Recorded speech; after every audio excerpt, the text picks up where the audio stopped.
Good morning, everybody. It's Wednesday, April 22nd. It's been a while since we spoke or that you heard my voice. Um, I hope a lot of you had a restful spring break and that all of you are safe and sound. Again, this doesn't substitute for being in the classroom. I miss you guys very much. Really, being a teacher while doing remote education is nowhere near as fulfilling as being able to see you guys and have conversations and debates and discussions. But if life teaches us anything, is that we have to make do with what we have, and we got to make the best of it. All right. So first things first. I think the slideshow skipped ahead a little bit. I'm going to be recording over this PowerPoint. Hopefully, a little bit of the visual will help you out. Don't pay too much attention to the aims or the do nows or the homework that's listed obviously on the slides. Those don't really pertain to you guys. But just listen to me as we do this, all right? This is going to be very helpful, this lecture, into understanding the novel and into preparing you guys for the essay that you'll be writing about Holden's complexes, which, don't worry, you'll be very well prepared for. And I'll let you know the due date soon, okay? So first things first, I want to come back to what we discussed during the last lecture. Remember that complexes are these series of like psychological beliefs, many of them that we get through our experiences in childhood, that kind of affect the way we think about the world and we interact with the world, right? So, and every human has complexes. A very famous psychologist once said that our personalities are really nothing more than just our ego kind of navigating itself through all these complexes that we have, right? And Holden has these two very serious complexes that he's exhibited so far. By the end of the week, we'll discuss the third. It appears in the next chapter, which you guys will read tonight for homework, chapter I believe it's 21 or 22. So Holden so far has exhibited what's called a protector complex, which obviously originates, right, from his experience having lost a younger brother, and which you and I have discussed quite at length, that kind of older sibling mentality of having to protect, the responsibility of having to protect the younger one and the inability to do so. Remember that we're Holden's readers, but we're Salinger's readers, better said, but we're also Holden's psychologists. It becomes very clear at different points throughout the novel that this novel is meant to be read with a psychoanalytic angle or lens, which you and I discuss as literary theory, because Holden brings it up numerous times throughout the novel, okay? Holden's second complex, which you'll be writing your essay about, is something that you and I discussed as the Peter Pan complex. And I kind of wanted to just revisit that a little bit in case many of you didn't understand that from the last lecture, okay? So first and foremost, who was Peter Pan? Peter Pan is this kind of fictitious character that Disney kind of once again took a hold of. And the Peter Pan that many of us are not comfortable, but that we're familiar with, better said, is the one that it's there on the right. But Peter Pan has existed as children's literature long before Disney, right? And you and I discussed this, but a Peter Pan complex would be, in many ways, right, this kind of inability. It's a condition, right? It's usually involving males, which we'll talk about in a minute, but it's this kind of condition in which a person refuses to accept the adult world and instead relies on the behavior and reality of a much younger self. A lot of medical terms have roots in Latin and ancient Greek. All right, look at this word, puer eternus meaning eternal, puer meaning boy, is used to designate in mythology a child god who is forever young, psychologically. Many of us, I think, have exhibited a Peter Pan complex at various times in our life. This kind of inability or lack of desire to want to assume responsibility. We don't want to get out of bed. We long for a time when things were a lot more simple, where there was a lot less responsibility, a lot less repercussions for things, right? And in many ways, I think we're all guilty at various times in our life of a Peter Pan complex, right? For Holden, this is much more severe, though, right? We've come to see that Holden very much despises the adult world, all its prejudices, all its phoniness, right? And he very much longs for a time in his life in which things kind of just remain the same, right? And this is what Peter Pan is. This is the legend or the mythology, the narrative of Peter Pan, this boy who lives in Never Land, right? Where everyone who goes there remains the same. And evil of the adult world, right, which is represented by Captain Hook, right, is something that's very much defeated by the young boys, right? Peter Pan complexes tend to be a lot more seen in males. And a lot of it has to do with a lot of the things that we discussed in class about how we live in a patriarchal society that in many ways favors boys, right? And a lot of cultures give boys a pass. Oh, it's boys being boys, or, whereas women are very much encouraged to kind of assume responsibility much more at a younger age, not only because of the risk of pregnancy, but also this kind of higher standard that women are held to, and which you and I have discussed at length throughout the year, right? Because it's appeared a lot in our literature and the poetry that we've read. So boys tend to suffer a lot more from a Peter Pan complex, right? Generally speaking, if you compare boys at a certain age to girls, let's say 17 or 18, girls tend to be a lot more mature. That's not always the case. Remember that when we talk about statistics and things like that and numbers, that there's always exceptions to the rule, right? You and I discussed at length this year that nothing's black and white in life. Everything has this huge area of gray in the middle, right? So nothing kind of falls perfectly into place. But there are a lot of boys that are forced to mature much earlier. And there's also a lot of girls, right, that mature a lot later. So generally speaking, though, boys tend to, on average, be a little bit less mature than girls, especially in their adolescent years, okay? Now, take a good look here, right? Celebrities, a lot of very famous celebrities have exhibited the Peter Pan complex. I kind of put this up here to kind of show you, or kind of make you laugh, hopefully, a little bit. These are some various celebrities, everybody from Michael Jackson, who, yes, is a very controversial character, but just to show you how deeply embedded his Peter Pan complex is, maybe some of you might not know this, but Michael Jackson created this huge mansion with amusement park in it. He was very childish in many ways, regardless of the charges or accusations against him. Whether they're true or not, one thing you can say about Michael Jackson was that he definitely suffered from a Peter Pan complex. So much so that this kind of ranch that he built with an amusement park, actually, he called it Never Neverland. His house was called Neverland, right? And oftentimes, celebrities exhibit a lot of Peter Pan complex because they're allowed in many ways, because of their wealth and fame and celebrity status, to maybe not accept the responsibilities that more regular people or common adults do, right? So you'll oftentimes see celebrities exhibit Peter Pan complexes to the extreme degree because their lifestyle, their fame, their fortune allows them to do so. Okay. Why does childhood seem so attractive to Holden? Well, like we talked about, childhood as a time of lack of responsibility, no repercussions, right? You did something bad, you got punished when you were a kid. And that was the end of it. There was no repercussions about what college to go to or what your life would turn out to be. Things that seem to be much more on the table now as adolescents, right? So childhood as this time when things were simple, innocent, straightforward, right? One of the things you can't take away from kids, and one of the things, Holden hates phoniness. Children aren't really phony. They tell you what's on their mind. There's no filter there.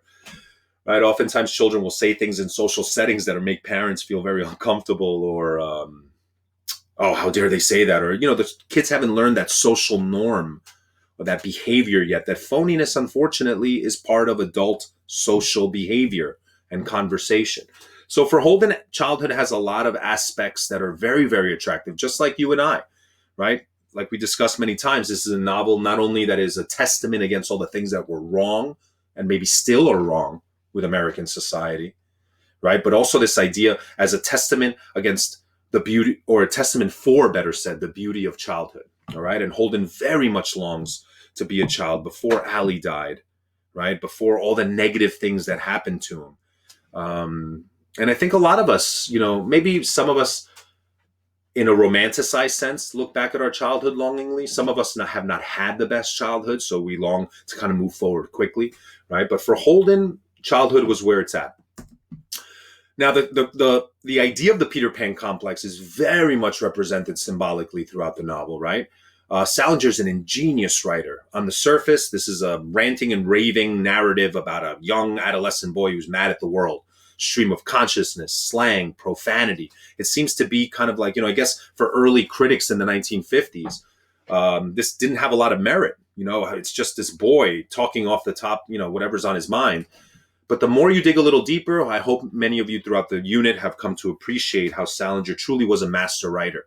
What seems to be simple and straightforward and full of profanity and idiomatic expressions and slang on the surface, below is incredibly well constructed.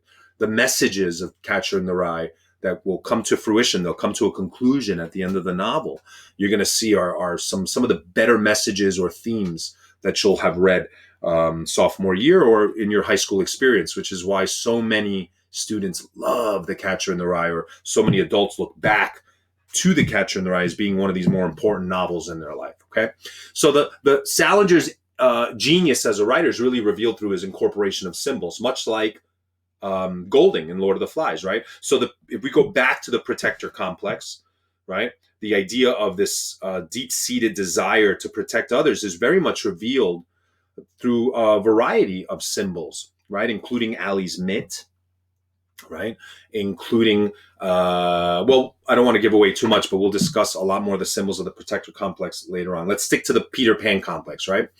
One of the more important symbols of the Peter Pan complex would come to be Phoebe's record, all right? So, I'm sorry, not Phoebe's record. Yes, it is Phoebe's record, but also the museums that Holden visits, right? Let's take a look here.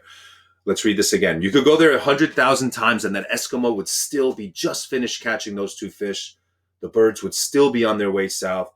The deers would still be drinking out of that water hole, etc., etc. Nobody would be different. The only thing that would be different would be you, right? And then he goes on to talk about how there are certain things in the world that you should, like a museum, you should be able to stick behind a case and preserve, right? One of the things that Holden's very much been obsessed with from the very beginning is preservation, right? Think back to what he wrote that essay about for Mr. Spencer all the way in chapter 2, and you'll see that he wrote about mummification, the act of preserving, specifically the dead. You can tell that Holden has a lot of deep psychological trauma regarding death, right? And keeping people alive, specifically his younger brother, Allie. So one of the major symbols of the Peter Pan complex is the museum, right? Because in the museum, things stay the same. Things don't progress, right? And one of the other more important symbols, right? Take a good look here, by the way. This is the Museum of Natural History, which is a beautiful museum for any of you who have ever been. There's also the Metropolitan Museum of Art, which will also appear later on in the novel. Once again, Holden talks about mummification, right? If you take a good look, the Metropolitan Museum of Art, that's a very famous temple. It's called the Temple of Dendur. It's actually an Egyptian temple that was brought all the way here to New York to be put on display, all right? But also, like, one of the more important symbols of Holden's childhood is also the record here. Okay, take a good look at the record. The record represents, in many ways, childhood. It's about a young girl who's going through one of the more important or impacting transitions from childhood to adulthood, which is the losing of your teeth, which we discussed, right? The losing of your teeth completely changes your face, like we discussed in the last lecture. When you're a kid, you have these little beautiful, cute little white chiclet teeth, right? And your face looks small, and they make your face look small and cute. And then all of a sudden, your teeth fall out. You look awkward. And then these gigantic yellow-looking things start coming in, right? It's very natural for the color of teeth to be very different. Your baby teeth are milk teeth, they're called. They're super white. And then you have these adult teeth that need to be brushed, and they're angular and large on your face, and they completely change the look of your face, right? So the record comes to represent childhood. Now, again, you and I have laughed a lot in class about how sometimes English teachers go a little bit deeper, or maybe this is not what the author intended, and so on and so forth, right? But just to give you an idea that this is really all done on purpose by Salinger, is take a look at the record. The record is in a circle, right? Circles in geometry are the most perfect shape. They represent perfection, right? They represent infinity, something, this kind of like timeless geometric pattern in some ways. And the record represents childhood symbolically. And look what happens. Holden, after his meeting with Carl Luce, which we'll talk about in a minute, he kind of goes to Central Park to check on the ducks, which we'll also discuss, but he drops the record. Right? And this record breaks. It doesn't just break in one or two pieces, much like the conch in Golding's Lord of the Flies. The record shatters, right? If you guys know anything about records, they used to be made of vinyl. They're still made of vinyl. But once a record cracks, that's it. It's completely useless. In many ways, maybe the shattering of the record has come to represent Holden's, the end of his childhood here. As much, look what he does to it. It's he puts the record inside. Records come in these like cardboard sleeves, and Holden's been hanging on to this record for quite some time, right? And look, and no matter how much he tries to protect the record within the sleeve, it still falls and breaks, right? And I think there's a message there that no matter how much we try to preserve our childhood, no matter how much we want to remain innocent, no matter how much we want to avoid responsibility, no matter how much we have these illusions that we can keep that period in our life intact, that eventually, it does come to an end. And Holden's breaking of the record, look what he does. The pieces are broken. His childhood's over. Holden is an adolescent boy with maturing thoughts and sexuality and all these other things. But look how he should have thrown the record out, but look what he does. Instead, he preserves it, right? He puts the useless record back in the sleeve or in the protective cover, as though holding on to it, even though it's broken, will give him any use. This record is useless, right? And in many ways, I think Salinger does this to prove or to show readers that despite Holden's childhood and his ideas about childhood being over, that he still wants to retain it. He still wants to hold on to it no matter what. All right. So keep that in mind, that two symbols you'll want to write about for the essay in terms of the Peter Pan complex would be the museum, right, where things are preserved and stay the same. And then also the Peter Pan complex, right, where we have this, and also the breaking of the record, where we have this record that represents childhood that is broken, and yet Holden still manages or desires to hold on to it. All right. So let's go back now to Holden's encounter with Sally Hayes and Carl Luce. The Sally Hayes chapter 17, is existed on its own as a short story. So you'll find that it's very long compared to the other chapters. It's also very differently written. Holden is especially rebellious throughout this chapter.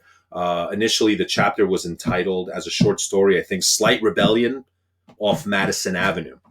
And in that chapter, Holden shares a lot of his gripes with society, the movies, phoniness of adult conversation, all sorts of different things, right? Sally Hayes represents for Holden a character that he's had some sort of intimacy with. They neck, which is a funny old way of saying they used to kiss or make out.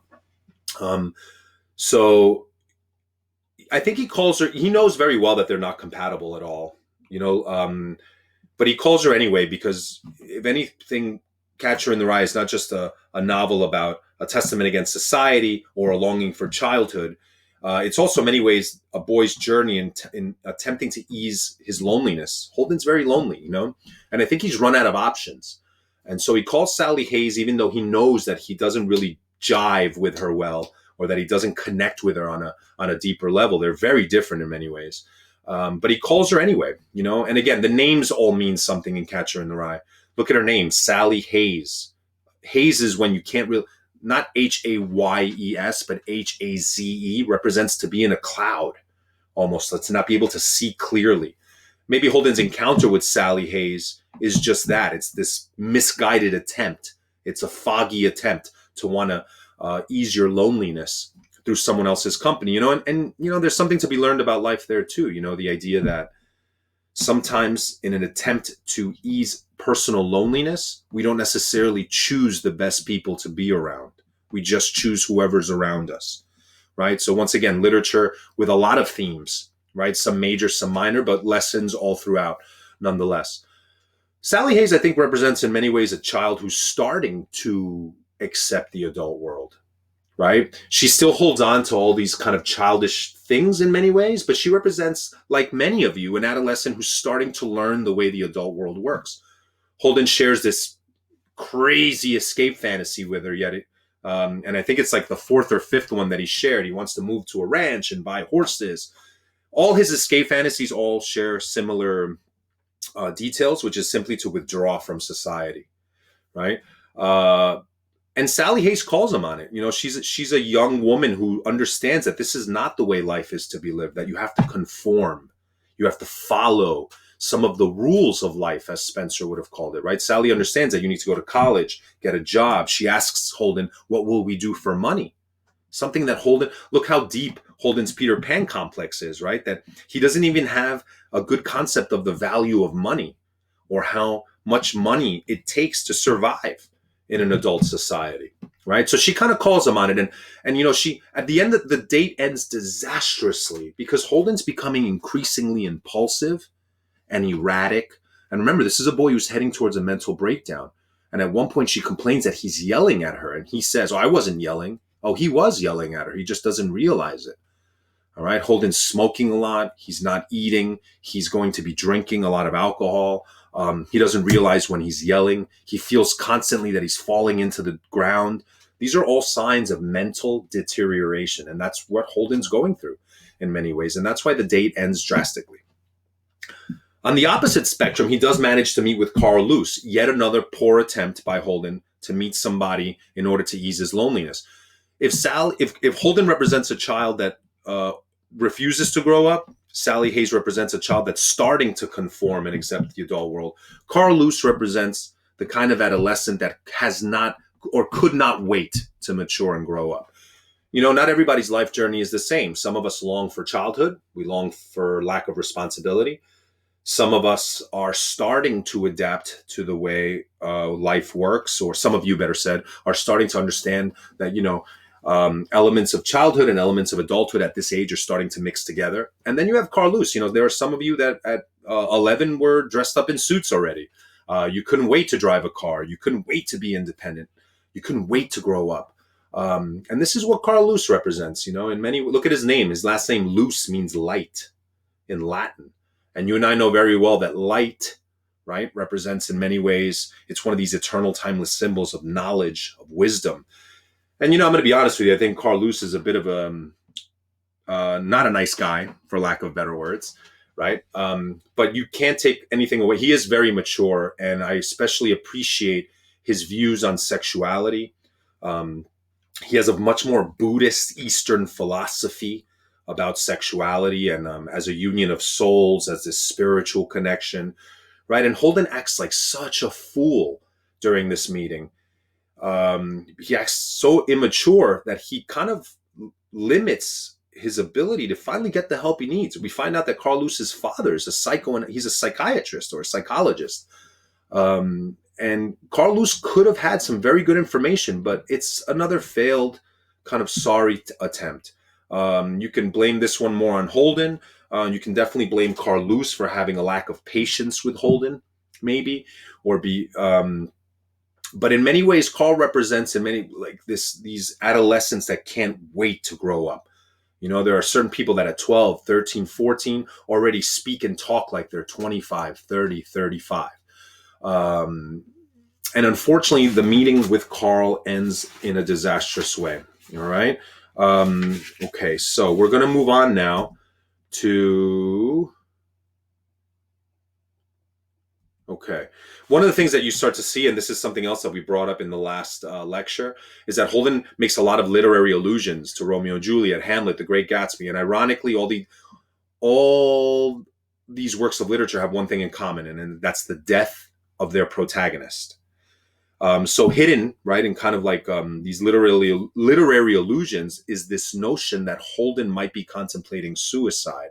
And yes, he will have more and more suicidal thoughts as we reach the final chapters. All right. And once again, allusion as this kind of reference, right, to an older work of literature. Remember always that allusion that everything is kind of based, right, on all literature that was written before. If anything, every work of literature is an extension of everything that was written before, right? And this comes via allusions in many ways. All right. So in chapter 20, which we're going to go to right now, Holden decides that he is going to be visiting Phoebe, his kid sister. All right. So let's talk a little bit about Phoebe. Phoebe, to me, is one of the most important characters in the narrative, especially towards the end. You're going to start to see... Oh, wait, before we move on to Phoebe, I'm sorry, let's go back. We never talked about the ducks. Holden gets very, very drunk after his meeting with Luce. He decides to go for a walk in the middle of the night, and he decides to go to Central Park. This is where he drops the record, and this is where he goes to see, finally, what's going on with the ducks. All right, and he starts to see... I lived in New York all my life. And I know Central Park like the back of my hand because I used to roller skate there all the time and ride my bike when I was a kid. But I had the most terrific trouble finding the lagoon that night. I knew where it was. It was right near Central Park South and all, but I still couldn't find it. I must have been drunker than I thought. I kept walking and walking, and it kept getting darker and darker and spookier and spookier. I didn't see one person the whole time I was in the park. I'm just as glad. I probably would have jumped about a mile if I had. Then finally I found it. What it was partly frozen and partly not frozen. But I didn't see any ducks around. I walked all around the whole damn lake. I damn near fell in once, in fact, but I didn't see a single duck. I thought maybe if there were any around, they might be asleep or something near the edge of the water, near the grass and all. But I couldn't find any. Now, obviously, Holden's fascination with the ducks, as you and I discussed, represents his association with them. He's not really worried about the ducks so much as he's worried about himself, although he might. The reason why is he kind of maybe fails to want to admit that he's so worried about himself. And sometimes we do this too, you know. We place our worry about certain things into others, and that's how we manage to cope with them. But look what happened here. The lake is partly frozen and partly not. Remember that one of the major motifs in the novel, right, isn't just games or sports and conformity, but it's also the notion of things that are frozen, stuck, that can't progress. Think about how that motif also of things that are frozen sheds a little light on the Peter Pan complex, the museums as a symbol in some ways, right? The mummification, the act of preservation in some ways. But this maybe represents the idea that that motif is coming to an end. You know, we're close to the end of the novel, and you'll see that Holden will have an epiphany, and Holden will reach the conclusion to his journey. And maybe the fact here that the lake is starting to thaw represents that maybe Holden's journey is starting to come to an end. Okay, and maybe this is the reason why he decides to go home. He realizes that maybe it's kind of time to face the music in some ways, and he longs for real genuine companionship, and he finds this in his kid sister Phoebe. Okay, so a couple of things. One of the things you should have realized from Holden sneaking into his home in the middle of the night, number one, is he's incredibly wealthy. He lives in a very, very lavish building. He has a doorman. He has a maid, which he's mentioned before. And again, don't judge Holden too harshly. I know that we live in a society where money seems to be the answer to everything, like we've discussed. But keep in mind that, more money, more problems, as Biggie said, and as we've said many, many times in class, that sometimes wealth brings a whole assortment of other personal trouble in some ways. It isn't the answer to everything as many people might view it. Phoebe is 10 years old. She is by far my favorite character in the entire novel. She represents, in many ways, someone that Holden loves very, very, very, very deeply. And when Holden goes to visit her, his visit with Phoebe split up into chapters 21 and 22. Chapter 22 is incredibly important. It will be for homework tonight, although the questions won't be due until Friday. And you're going to see that chapter 22 is very important because it encompasses a lot of things. And the two things that are very important specifically about chapter 22, which you guys will read tonight, is Holden brings up a horrible experience that he had with a boy named James Castle at one of his other schools. I think it was Elkton Hills.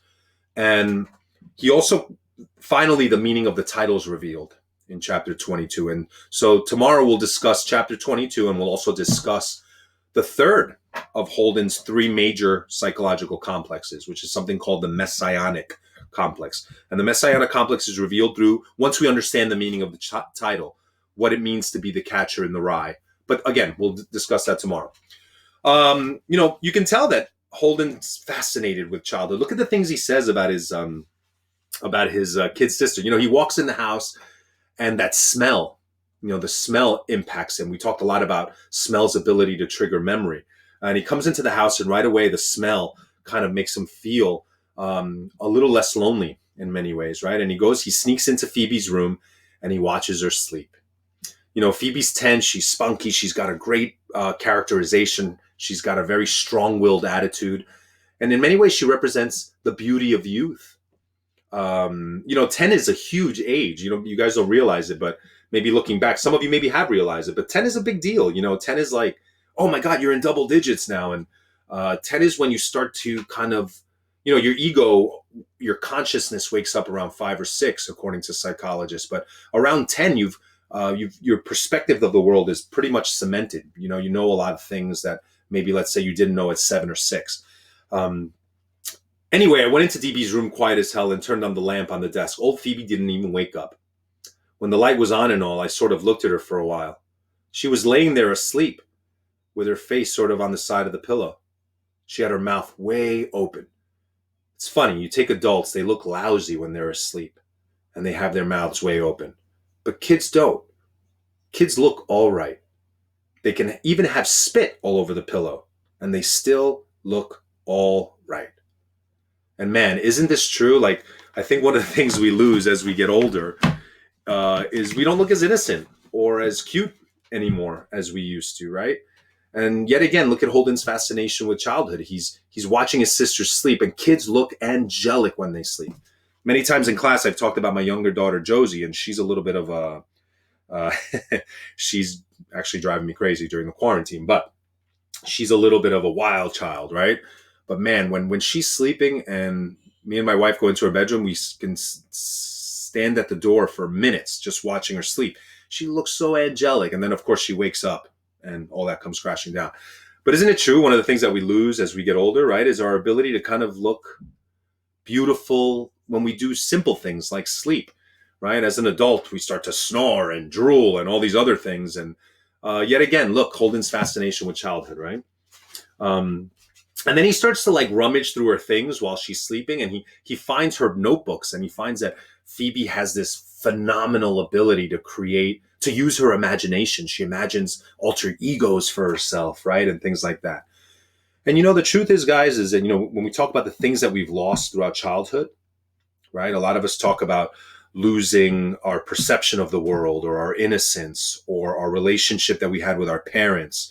A lot of you, through your writing and your one-page reflections, have also, you lose a simple perspective that you've had of the world. Many of you have written about. But one thing that we lose, that we kind of don't take into account, that we've lost, is our ability to use our imagination. I think, to me, that's one of the more tragic losses that a lot of adults have. I think people who are creative, people who are authors, people who are artists, people who write music, and you don't have to necessarily be creative and an artist, but there are people who still retain their ability to use their imagination. Think about what it must take to write a movie or to create a novel or to write a song. You have to really tap into your imagination. And I think that as children, our imagination is paramount. It's so important. It's allowed to kind of dominate how we view the world. As a kid, you're lonely, you invent a friend, right? As a kid, you're bored, you can be in the playground with no toys, you take 2 sticks, they suddenly become a king and a queen, and you go off into a kingdom of imagination. And that's something I think that we lose as we grow older, and it's a sad, tragic loss, I think, of childhood in some ways. Just simply the ability. Do you guys remember what it was like when you stopped playing with toys? Right? When you're a kid, give a little kid a couple of toys and they'll entertain themselves for hours, talking and fighting and hiding from the toys. And again, this kind of world of imagination. But it's kind of sad, right? You get to this age around 8, 9, 10, and one day you pick up your toys that you love so much and you're like, all right, this doesn't really do it for me anymore. And what's sad? They say nowadays, in our age, when we live and die with video games and mobile games and things like that, cell phone games, we're playing with toys less and less and less. And we, in many ways, maybe we've lost our ability to use our imagination. Maybe not so much individually only as we progress as adults, but also as a culture, right? So let's go back now to Holden's encounter with Phoebe. All right. Holden does give her the record, which she cherishes. You could tell that Phoebe loves her older brother very much. We focus so much on Holden and how he's affected by the death of a younger brother, but could you imagine how Allie might have been affected? Right? I'm sure she was probably maybe a little too young to understand everything that was going on, but she's definitely been affected and has created her own complexes in some ways based on her own personal experience. But she saves the record because she understands that this is very meaningful for her brother. And what a great act. Phoebe's young, she's 10, but you're going to come to see that she's much more mature than Holden in many ways.